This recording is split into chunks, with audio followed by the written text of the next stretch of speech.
दिल्ली और उत्तर प्रदेश बिहार में गठबंधन से एक बड़ी संजीवनी प्रदान हो रही है और क्या यह बीजेपी के लिए एक बहुत बड़ा झटका हो सकता है, यह मूल सवाल है। क्या 400 प्लस के दूसरा बड़ा प्रश्न है, 400 प्लस के टारगेट में क्या कामयाब होगा एनडीए? क्या एनडीए के लिए भी अब यह सवाल, यह निशान बन गया है कि 400 के पार चला जाएगा? और तीसरा बड़ा मुद्दा यह है कि कांग्रेस पार्टी ने एक बड़ी कुर्बानी दी है। क्या कांग्रेस पार्टी अपने जो कुर्बानी है उससे क्या कुछ माइलेज हासिल कर पाएगी या फिर कांग्रेस पार्टी का पॉलिटिकल डिबैकल हो जाएगा 2024 के अंदर? ये कुछ आज के बड़े प्रश्न हैं, जो बड़े गंभीर पॉलिटिकल सवाल हैं। और आज मेरे साथ 5 गंभीर मेहमान भी हैं इस विषय पर सार्थक चर्चा करने के लिए, और मेरे साथ मेरे युवा मित्र हैं जो कि आज सवालों की बौछार लगाएंगे। आप सबका भी अभिनंदन है। स्वागत करिए भारतीय जनता पार्टी के नेता, प्रवक्ता और member of parliament doctor Sudhanshu Trivedi का। स्वागत करिए एनडीए के घटक दल आरएलडी के नेता रोहित अग्रवाल का। स्वागत करिए समाजवादी पार्टी के नेता राजकुमार भाटी जी का। स्वागत करिए आम आदमी पार्टी के नेता, प्रवक्ता, विधायक राजेश गुप्ता जी का। और इंडिया अलायंस के लिए हमेशा बैटिंग करने वाले विवेक श्रीवास्तव जी के लिए डबल तालियां, क्योंकि वो लगातार कहते रहे कि अलायंस बनेगा बनेगा बनेगा। बंगाल में तो ना बना, लेकिन चलिए उत्तर प्रदेश में ही बन गया, तो उनके लिए कुछ तो राहत की खबर आई। लेकिन सुधांशु त्रिवेदी, अगर विपक्ष में राहत है तो आहत भी तो कोई होगा। एनडीए आहत हो रहा है क्या? इसमें आहत होने की कोई बात नहीं है। यह देखने की बात है कि सत्ता की लाचारी क्या क्या करवाती है। मात्र पिछले महीने की तो बात है कि अखिलेश वकिलेश थे। अखिलेश जी कह रहे थे चालू पार्टी है कांग्रेस को, और कांग्रेस कह रही थी चिरकुट पार्टी। तो जो चालू और चिरकुट कह रहे थे, करके कह के कर रहे थे एक दूसरे का अभिनंदन, उन्होंने कर लिया अब गठबंधन। और वो गठबंधन भी क्यों किया है? देखिए, ये दो ऐसे लोगों ने गठबंधन किया है जो दोनों युवा हैं, मगर दोनों 50 वर्ष से ऊपर के हैं। तो आप इस गठबंधन की हकीकत वैसे ही समझ सकते हैं। और दूसरा, दोनों युवाओं ने अपने कुल गौरव में क्या कीर्तिमान स्थापित किया है। हमारे राहुल गांधी जी, उनके पिताजी 400 सीटें लेके आए थे, वो 44 पे ले आए। हमारे अखिलेश जी, बताइए, मुलायम सिंह जी ने 1989 में पार्टी खड़ी की, 90 में पहले वीपी सिंह जी का साथ लिया, अजीत सिंह जी को झटका दिया, फिर चंद्रशेखर जी को झटका दिया, अपनी पार्टी खड़ी की, और 2012 में स्पष्ट बहुमत की सरकार लेके आए। अखिलेश जी 57 पे ले आए। तो मुझे लगता है कि भारत की सत्ता के दो भूतपूर्व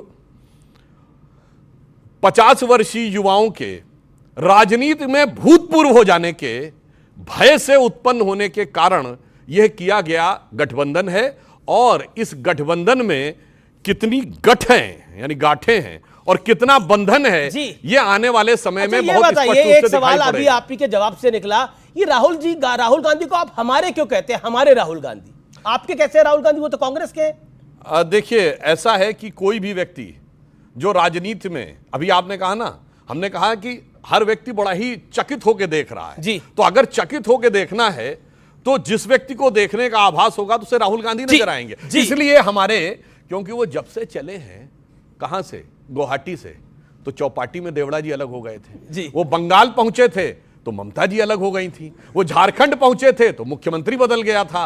वो बिहार पहुंचे थे तो संयोजक नीतीश कुमार जी इधर आ गए थे। अब किसी तरीके से वो वहां पहुंचे हैं यूपी में।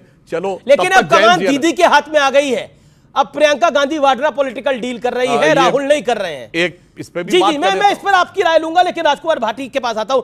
राजकुमार भाटी, ये देखिए, पूरा एनडीए लगा रहा कि डील नहीं हो रही, मीडिया ने भी बोला डील नहीं हो रही, लेकिन असल में आप डील सील करके आ ही गए। आपने भी, यानी समाजवादी पार्टी के नेताओं ने भी बहुत कुछ कहा, कांग्रेस के नेताओं ने तो और भी ज्यादा कहा, लेकिन फाइनली काम हो गया। लेकिन चलिए, अलायंस तो हो गया, क्या मोदी को टक्कर दे पाएगा ये अलायंस? क्योंकि सपा बसपा का अलायंस हुआ था 2019 में, शायद उससे बड़ा कोई अलायंस नहीं था, जिसमें आरएलडी भी शामिल थी। शायद उससे बड़ा अलायंस उत्तर प्रदेश की पॉलिटिक्स में नहीं था। तब भी आपकी सीटें 2014 में भी 5 थी, 2019 में भी 5 थी। तो अब बदलेगा क्या? क्योंकि कांग्रेस का वोट शेयर 5-6% है। That's it. हमारे सुधांशु त्रिवेदी जी ने, अभी जो कह रहे थे ना हमारे राहुल गांधी, तो मैं भी वही कह देता हूं, हमारे सुधांशु त्रिवेदी जी ने शुरुआत की सबसे पहले सेंटेंस बोला सत्ता पता नहीं क्या क्या करा दे। बिल्कुल सही बात है, सत्ता ये करा देती है कि जो नीतीश कुमार ये कह रहे थे कि नरेंद्र मोदी के हाथ खून से रंगे हुए हैं, इनके साथ हम कभी नहीं जाएंगे, और जो मोदी जी ये कह रहे थे इसका डीएनए चेक करो, पकड़ इसका लिया डीएनए सुधांशु जी। खराब है, और अमित शाह ये कह रहे थे अब तमाम दरवाजे बंद हो चुके हैं, अब नीतीश कुमार के लिए कोई दरवाजा नहीं है। उसी नीतीश कुमार की चौखट पे नाक रगड़नी पड़ी। जोरदार बात, जोरदार बात। सत्ता जो करा इसका दे। जवाब लेते, जवाब लेते, नहीं, जवाब अभी लेते। अभी तो आधे नहीं, ये मिनट अच्छा हुआ। पॉइंट है आपका, जवाब लेने दीजिए ना। एक और। नहीं, 30 सेकंड का जवाब लेने दीजिए ना। सुधांशु त्रिवेदी, मैं रिबटल आपको अलाउ करता हूं, बताइए। ये तो फंसा दिया, ये तो फंसा दिया आपको इन्होंने बहुत बुरी तरह से। नीतीश जी के बारे में आप क्या बोलते थे, अच्छा आरएलडी के बारे में आप क्या बोलते थे, अब सबको आप भी तो ले रहे हैं साथ। आपको भी तो लग रहा है कि अगर सब साथ नहीं आएंगे तो आप निपट जाएंगे भाई। इन्होंने मेरी बात आधी बोली, अगला सेंटेंस नहीं सुना। कह रहे थे नहीं, कह रहे हैं। ये तो पिछले महीने बोले हैं चालू और चिरकुट। पिछले ये महीने तो अभी भूतकाल पिछले हो महीने जाता है। बोले हैं, और हमसे तो कब की बात कर रहे हैं। ये नीतीश जी ने कब कहा था कि खून से रंगे हुए हाथ?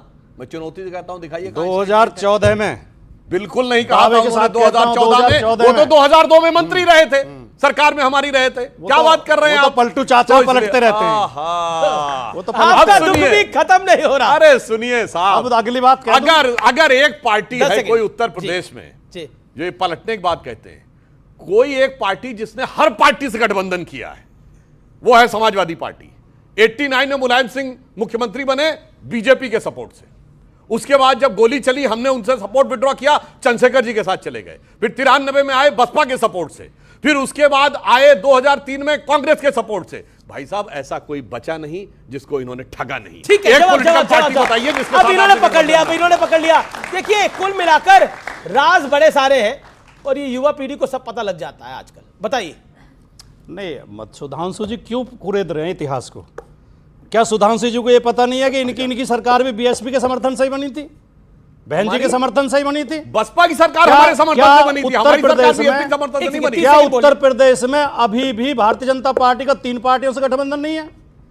क्या ओम प्रकाश राजभर ये नहीं कहते थे इस योगी को तो मठ में छोड़ के आऊंगा, इस योगी को तो कीर्तन करना सिखाऊंगा? आज लेकिन वही आप ओम खुद प्रकाश ही कीर्तन राजभर, कर रहे हैं उनके साथ, आज वही आप ओम खुद ही प्रकाश, कीर्तन कर रहे हैं उनके साथ। तो ओम प्रकाश राजभर क्यों है इनकी पार्टी में? जी, तो क्यों कुरेद रहे हैं? दूसरी बात इन्होंने कही थी, इसमें बहुत गांठ हैं गठबंधन में। बिल्कुल मैं इनकी इस बात से भी सहमत हूं। इसमें गांठें इसलिए ज़्यादा हैं कि इसमें ज़्यादा लोग जुड़े हों। ये गठबंधन में केवल कांग्रेस सपा नहीं है, इंडिया गठबंधन में वो किसान भी हैं जिनके ऊपर बीजेपी के नेताओं की गाड़ियां जिन्हें रौंद देती हैं।